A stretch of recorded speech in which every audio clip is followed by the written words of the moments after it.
आज सुबह सुबह की घटना है। मनार के साइड से दूध लेने गया, वहां पे जो अंकल है वो मुझे पहचानते भी नहीं थे। उन्होंने एक बात रखी कि बहुत दुखद हुआ, ये जो दुर्घटना हुई, जो प्लेन क्रैश अहमदाबाद से वो लंदन जा रही थी, वहां दो तीन रिक्शे वाले थे या दो तीन लोकल्स थे, वो ये कहते गाँव वाले कि अरे मजा नहीं आया यार, कभी हमारे ऊपर भी गिरे तो मजा आया, और ये तो पाप बहुत बढ़ गया है, जो बहुत हो गया है, खत्म कैसे होंगे, इनका खत्म होना भी जरूरी है। तो ऐसे दो चार लोग मरते रहे, कभी हम लोगों को भी देखने का मौका मिले कैसे प्लेन होता है, कैसे किससे। तो मैंने देखा कि कितना इनसेंसिटिव हो गया है ऊपर, और यही कारण है कि हम लोग खासकर बिहारी जो है वो करके जाते रहे। वो कहते हैं कि मजा नहीं आया। ये हमारा माइंडसेट क्या हो गया है कि जब भी हम लोग रोड पे भी, जैसे अभी हम लोग टोटो से आ रहे हैं या हमें कहीं बस से जा रहे हैं, और हमें अगर ये पता चलता है कि कहीं दुर्घटना हुई है और हम भागकर देखते हैं खिड़की के बाहर कि वो कितना दर्दनाक है, अगर वो जितना दर्दनाक है उतना मजा आता है। ये माइंडसेट हो गया हमारा कि हमें एज ए व्यूअर हमें मजा आना चाहिए कि अरे एकदम बिल्कुल पचरा पचरा हो गया, ताकि और वो घर में भी जाके बताते हैं कि बिल्कुल पचरा पचरा होगा। अगर कोई एक्सीडेंट छोटा मोटा हो या कोई जरा सा बच जाए तो हम उसे नोटिस नहीं करते, ना ही अवेयरनेस करते, ना ही अपने घर में अपने बच्चों को या परिवारजन को बताते। तो ये जो माइंडसेट है, यही कारण है कि बिहार पीछे जा रहा है। तो ये जो मजा है ना, ये मजा आना लोगों को बहुत जरूरी है, और यही कारण है कि बिहार सबसे ज्यादा पीछे है। अब बात करते हैं जो पूरी दुर्घटना हुई उस पर अलग अलग लोगों ने क्या क्या प्रतिक्रिया दी। ये तो हमने उन लोगों की बात की जो कहीं ना कहीं लेमैन है, और यही कारण है कि बिहार पीछे है। और अभी बिहार में विधानसभा इलेक्शन भी है, और लोगों का जो माइंडसेट इस तरीके का है, यही हमें पीछे लेके जाता, और कोई कारण नहीं है कि हम पीछे है। यही कारण है कि हम आज भी पीछे हैं, क्योंकि हमारा माइंडसेट अभी ये उठ ही नहीं पा रहा है। और मुझे बहुत बुरा लगा जब उसने इस तरह की स्टेटमेंट दी कि उनको मजा नहीं आया। यही सेम मजा लोग ऑपरेशन सिंदूर के दौरान भी खोज रहे थे, खासकर हमारे बिहार में। तो यहाँ मौतों के ऊपर मजा करना ये हमारा एक इंटरटेनमेंट का साधन हो गया। क्यों? क्योंकि आज हमारे पास बिहार में बहुत कुछ करने को नहीं है, तो हम इंटरटेनमेंट ढूंढ ही ले रहे हैं। ये बोइंग फ्लाइट थी, और कहीं ना कहीं जो सेफ्टी है, पिछले बहुत पुरानी प्लेन भी नहीं थी, 10 साल पुरानी प्लेन थी, और सेफ्टी के मामले में भी ये कई प्लेनों से बेहतर थी। पिछले 15 सालों में ऐसी कोई दुर्घटना खासकर इस मॉडल के प्लेन के साथ नहीं हुई।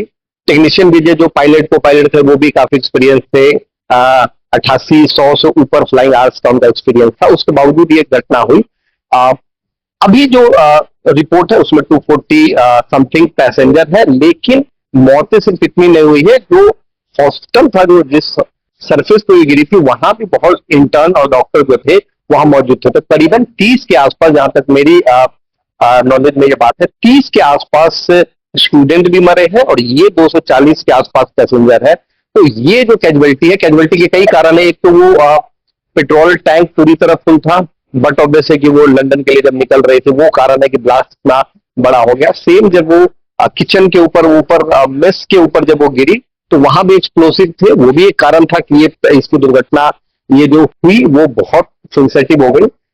इसमें कई लोग कई अलग अलग पहलू पे बात कर रहे हैं, कई लोग इसमें और भी चीजें देख रहे हैं, कहीं ना कहीं सेफ्टी मेजर्स की बात होती है। लेकिन बीइंग द पैसेंजर, हम भी तो नहीं पेशेंस रखते। ऐसी दुर्घटना इससे पहले भी हो जाती, सेम फ्लाइट में 5 मई को भी हो जाती, अभी 2 मई को सॉरी, और 2024 में भी सेम दुर्घटना होती। वहां भी इंजन फॉल्ट का एक सिग्नल आया। प्लेन कई बार 2 घंटे 4 घंटे 5 घंटे जब डिले होती है, तो पैसेंजर का पेशेंस जो लेवल है वो काफी बढ़ जाता है। हम नहीं चाहते कि हम 5 घंटे वेट करें, लेकिन इससे पहले 2-3 बार जब ऐसे इंजन अलर्ट आए थे, तो उसे प्रायोरिटी पर रखते हुए फ्लाइट को काफी डिले किया गया था, 7-8 घंटे डिले किया गया था।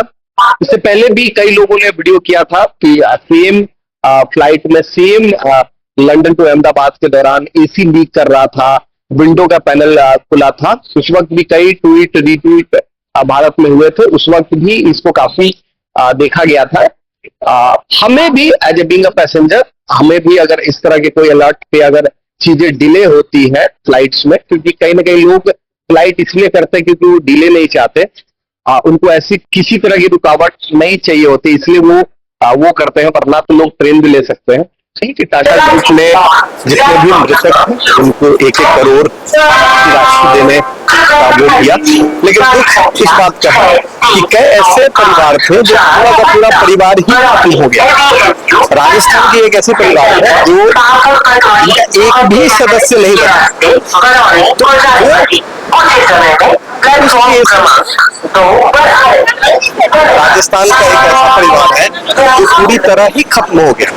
उस केस में वो राशि लेने कौन आएगा? बहुत दुख की बात है कि 5-6 साल जब कोई आदमी कहीं जाता है और वहां एक व्यवस्था बनाता है ताकि वो परिवार को ले जा सके, और उसके बाद ऐसी दुर्घटना हो जाती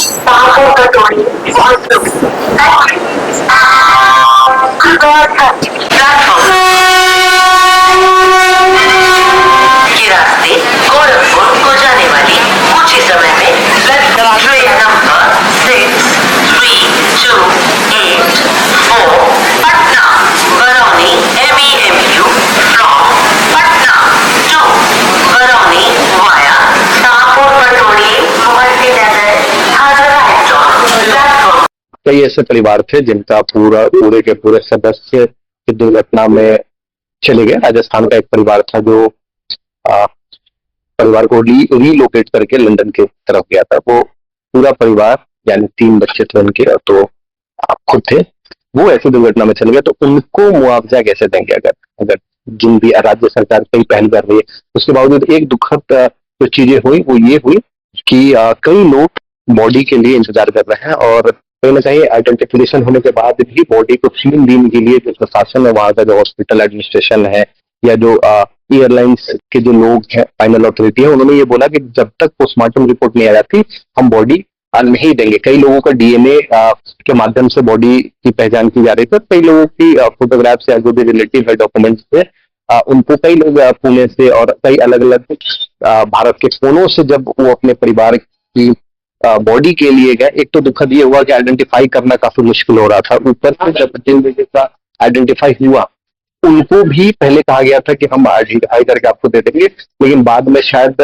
प्रोसीजर के कारण उनको 2 या 3 दिन वेट करने को कहा गया है कि जब तक फाइनल रिपोर्ट नहीं आ जाती पोस्टमार्टम की तब तक हम बॉडी नहीं देंगे। ये जो लास्ट मुझे अपडेट मिली थी वहां ये था। बाद में शायद हो सकता है कि प्रशासन ने या कई चीजों ने कॉल ली हो, जहां तक जब मैंने कल इस पे रिपोर्ट लिया था तब तक यही बात थी।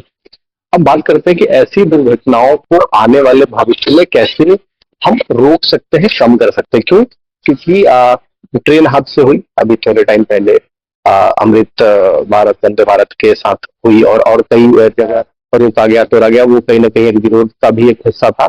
लेकिन एयरलाइंस में लंबे टाइम के बाद 1977 और 88 में जो बड़ी दुर्घटना हुई थी जहां 585 के आसपास पैसेंजर के साथ दुर्घटना हुई, तो उसके बाद ये बड़ी दुर्घटना कह सकते हैं। न केवल भारत में, विश्व लेवल पे भी आप कह सकते हैं कि बड़ी दुर्घटना है जो महज कुछ मिनटों में जल के राख हो गई। कारण क्या रहा, विषय क्या रहा?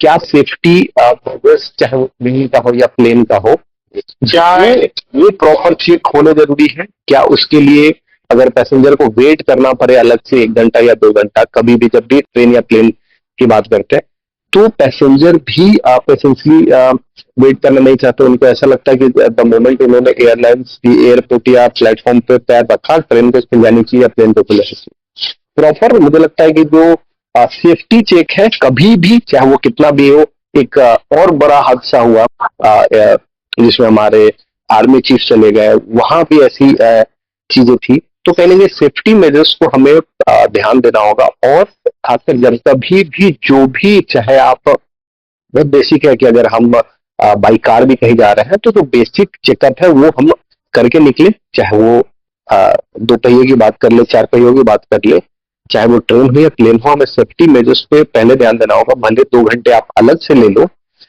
लेकिन प्रॉपर चेकअप के साथ वो निकलो, ताकि ऐसी दुर्घटना, क्योंकि इन चीजों के बाद कुछ भी नहीं बचता है न कहने को, चाहे वो सरकारों की बात कर ले, चाहे वो राज्य सरकार हो, केंद्र सरकार हो, चाहे किसी भी ऑर्गेनाइजेशन या एयरलाइंस किसी की भी बात कर लो, उसके बाद आप बहुत कुछ न कह सकते हैं न कर सकते।